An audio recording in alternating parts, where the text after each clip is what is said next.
pessoal, olha só quem tá aqui, professor Saulo Formiga, Geografia e Atualidades, aqui ó, da sua plataforma Gonçalves Dias, isso mesmo, é aquela equipe de professores que faz recortes minuciosos e objetivos sobre aquilo que realmente importa para você que vai fazer o Enem e o EMA. Nós fazemos parte de um grupo aí, escolhido a dedo pela Secretaria de Educação do Estado do Maranhão, num projeto extremamente amplo, carinhoso, extremamente preocupado com o teu futuro, que é liderado pelo governo do Estado do Maranhão. Eu e toda a nossa equipe aqui, ó, desejamos a vocês grandes provas e esse vídeo vai te ajudar muito para essa prova do Enem e da UEMA que você vai fazer, ok? Então, sem mais delongas, vamos para a questão.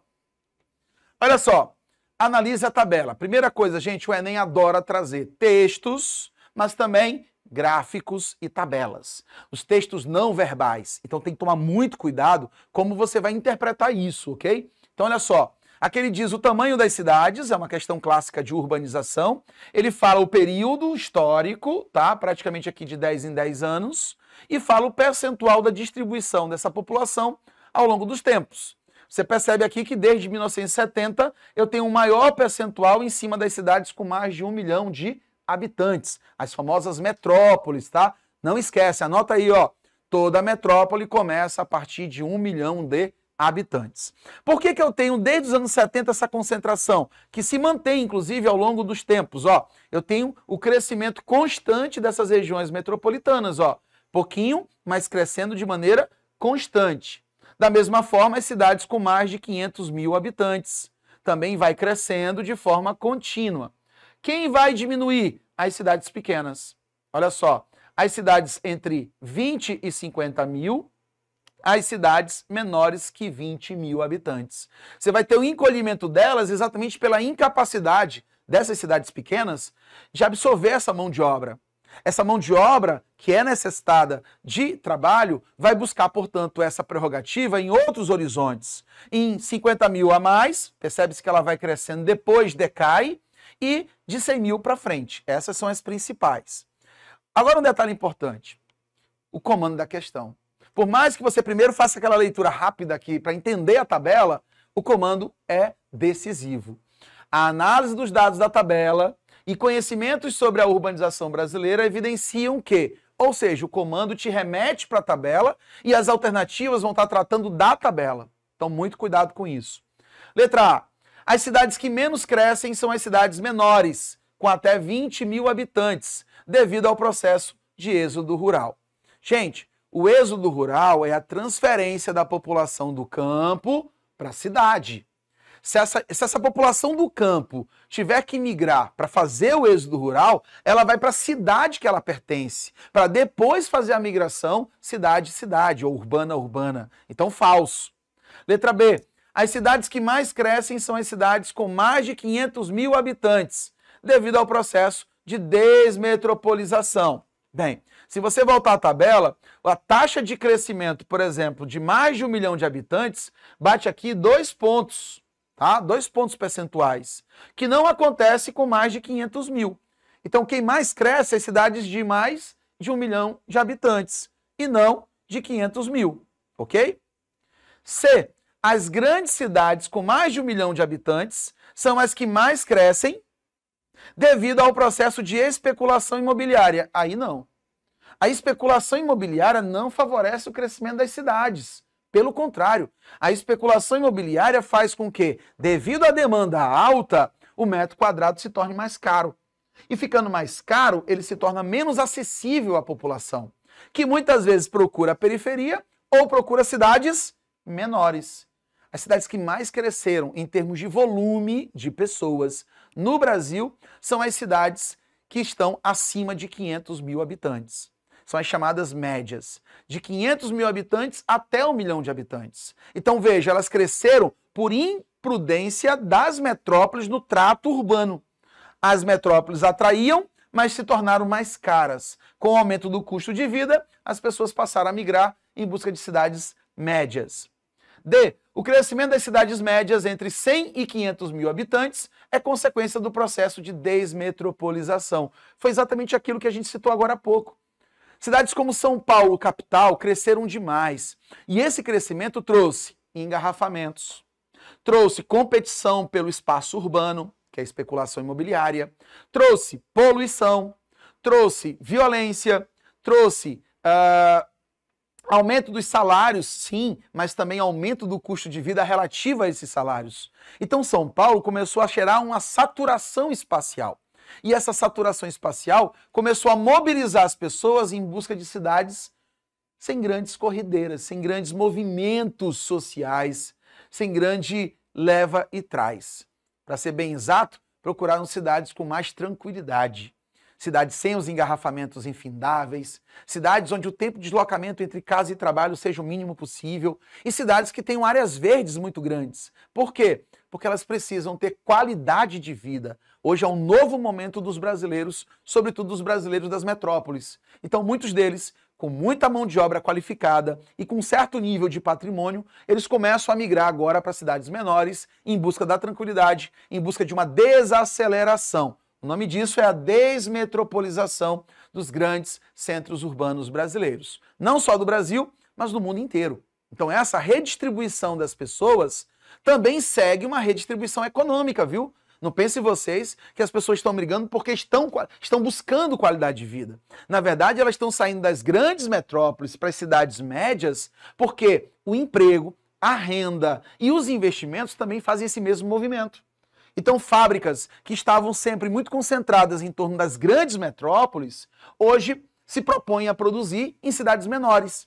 Exatamente porque tem mais força de trabalho, tem mão de obra mais barata e tem um grande mercado consumidor com um custo de implantação mais suave, mais limitado. Então, a letra D estaria propícia a ser a nossa resposta.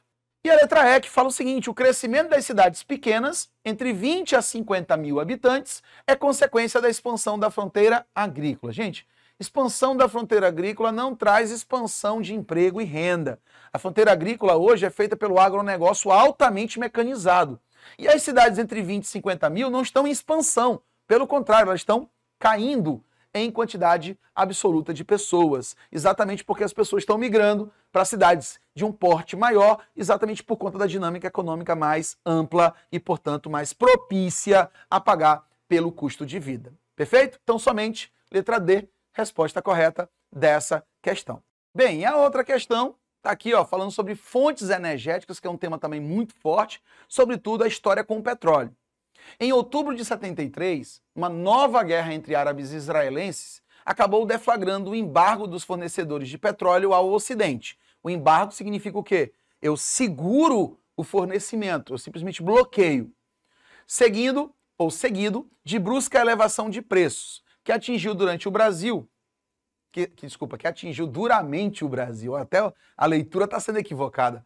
Seguindo de brusca elevação de preços que atingiu duramente o Brasil. A moeda do país era fraca e, na época, produzia-se internamente só 1/3 do petróleo necessário. A crise revelou a postura ambígua do país sobre a questão ferroviária. Por um lado, era desejável que os meios de transporte não dependessem demasiadamente do petróleo, um combustível cuja disponibilidade passou a ser inconstante, ao sabor da dinâmica política do Oriente Médio. O preço aumentou e as cotações dispararam, ao menor sintoma de crise internacional, o que criava problemas sérios no balanço de pagamentos do país e aumentava a dívida externa. Por outro lado, os governos não conseguiam redefinir o papel das ferrovias na rede de transporte nacional, como forma de suplantar o problema do petróleo. Veja, esse texto belíssimo já faz um preâmbulo de todo o momento histórico vivido. Gente, ele está falando de 1973. O Brasil vinha, por exemplo, de um projeto chamado de Milagre Econômico Brasileiro. E, de fato, a economia brasileira passava aí por um grande crescimento, uma grande efervescência na cadeia produtiva. O problema é que quando chegou em 73, esse crescimento foi estancado duramente. Por quê? Como vocês viram, o Brasil importava, do Oriente Médio em particular, 2/3 do petróleo que ele precisava. E, devido às questões militares, territoriais entre árabes e israelenses, os países árabes, grandes produtores de petróleo, resolveram, portanto, boicotar o Ocidente. Isso mesmo. O Ocidente estava dando apoio de causa aos israelenses, aos judeus, principalmente ali em 47. Por quê? Porque em 47 a ONU intervém na questão da Palestina e determina a divisão territorial entre judeus e palestinos, o que deixa os palestinos descontentes, que deixa todo o mundo árabe praticamente descontente. E esse mundo árabe é o principal produtor de petróleo. Lá em 73, devido aos vários conflitos militares existentes entre palestinos e judeus, nós também temos um outro, que é a Guerra do Yom Kippur, a Guerra do Dia do Perdão, onde o povo árabe, na verdade parte do povo árabe, ataca os judeus. E nesse ataque os judeus retaliam e, claro, geram, portanto, um ataque arrasador e conseguem, portanto, destruir as forças árabes daquele momento, as forças palestinas e os aliados árabes daquele momento. O fato é que, devido à Guerra do Yom Kippur, o mundo árabe começou a se unir frente ao petróleo, porque perceberam que o mundo dependia do petróleo da região. Daí, a OPEP ganha um novo significado, a Organização dos Países Exportadores de Petróleo. Ela passa a se configurar como um cartel, isso mesmo. Empresas do ramo petrolífero começaram, portanto, a reduzir a sua produção, propositalmente, para oferecer menos petróleo para o mercado internacional. Veja só, demanda alta com oferta baixa. Menos petróleo para o mundo significa preço maior. E o preço do petróleo subiu de 3 para 12 dólares. Isso mesmo, numa única noite, o preço do petróleo subiu 400%. Imagina aí, você compra um pãozinho, por exemplo, por 10 centavos. Você compra 10 pães por R$1. Eu sei que isso não existe hoje, mas vamos hipoteticamente falar assim. R$1 eu compro 10 pães. Um belo dia, eu chego na padaria e com esse mesmo R$1, eu mal compro 2. É claro que isso vai gerar um impacto na minha casa. Por quê? Porque o gasto que antes era de R$30 vai quadruplicar. Então, em vez de 30 por mês, eu gastarei algo em torno de R$120. É claro que isso vai fazer com que eu procure outra alternativa. Vai ser um beiju, uma tapioca, um cuscuz, vai ser um biscoito, enfim, eu vou procurar outros meios para substituir o pão, porque eu não vou ter condições de pagar pelo pão todos os dias. Agora, tira o pão e coloca o petróleo. Um país que importa 2/3 do petróleo que precisa, em pleno processo de crescimento econômico, evidentemente vai ter que tirar muitos recursos da sua economia. Então isso começa a, de certa forma, trazer uma instabilidade política e econômica para o país. Então o Brasil começa a procurar petróleo no seu território, que vai achar depois, e também começa a procurar alternativas. E aí anote, em 1975 surge o programa Proálcool. É isso mesmo, surge o etanol como uma possível solução, ou pelo menos como um agente mitigante. O álcool poderia ser um substituto ao petróleo em curto espaço de tempo. E isso fez com que o Brasil conseguisse manter a economia em crescente expansão, pelo menos em níveis razoáveis. Mas aí voltemos para o texto. A partir das informações apresentadas, é possível concluir que, letra A deflagração dos conflitos do Oriente Médio foi motivada pela ganância dos países produtores de petróleo? Não. Eles não aumentaram o preço porque queriam lucrar mais. Eles aumentaram o preço porque queriam retaliar o Ocidente, que era o maior consumidor do petróleo do Oriente Médio. Então, falso. B. A crise provocou desequilíbrio no balanço de pagamentos porque o Brasil exportava mais petróleo do que importava. Também não. 1/3 do petróleo consumido pelo Brasil era produzido no Brasil e 2/3 era importado. Então, falso. Tá? C. A solução pela rede ferroviária era inviável devido ao alto consumo de diesel das locomotivas e devido à poluição ambiental. Também falso. Era impossível fazer essa modificação porque o Brasil não investiu em ferrovia como deveria.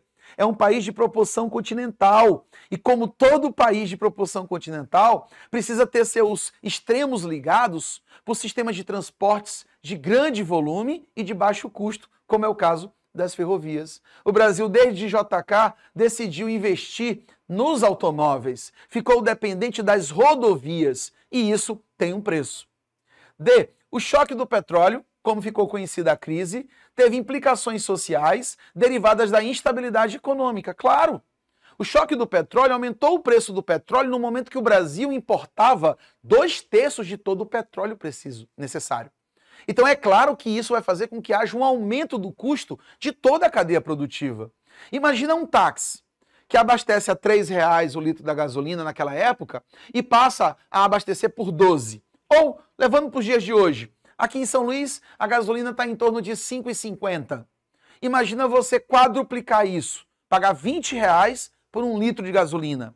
É claro que todo e qualquer transporte que depende da gasolina vai aumentar os seus custos de transporte. E isso vai ser passado para o pãozinho francês, para o leite, para o café, para a carne, para a energia. E isso aumenta o custo de vida de uma forma severa, que foi exatamente o impacto que foi trazido para a sociedade brasileira. Então, a letra D, portanto, responde muito bem à questão. É o choque do petróleo, 1973, guerra do Yom Kippur, árabes e judeus. Como retaliação, os árabes fortalecem a OPEP e, a partir de 75, a OPEP começa, portanto, a restringir a produção de petróleo propositalmente. É o famoso cartel petrolífero. Perfeito? Então não deixe de ler um pouquinho mais sobre petróleo e, sobretudo, hoje, as fontes energéticas alternativas. Essa é uma grande dica. Por quê? Porque as fontes alternativas têm ganhado destaque no Brasil e no mundo. Mas no Brasil, muito mais pelo potencial natural que o Brasil possui. Sobretudo, energia eólica e energia solar. Beleza? Eu fico por aqui e até o nosso próximo encontro. Tchau, tchau.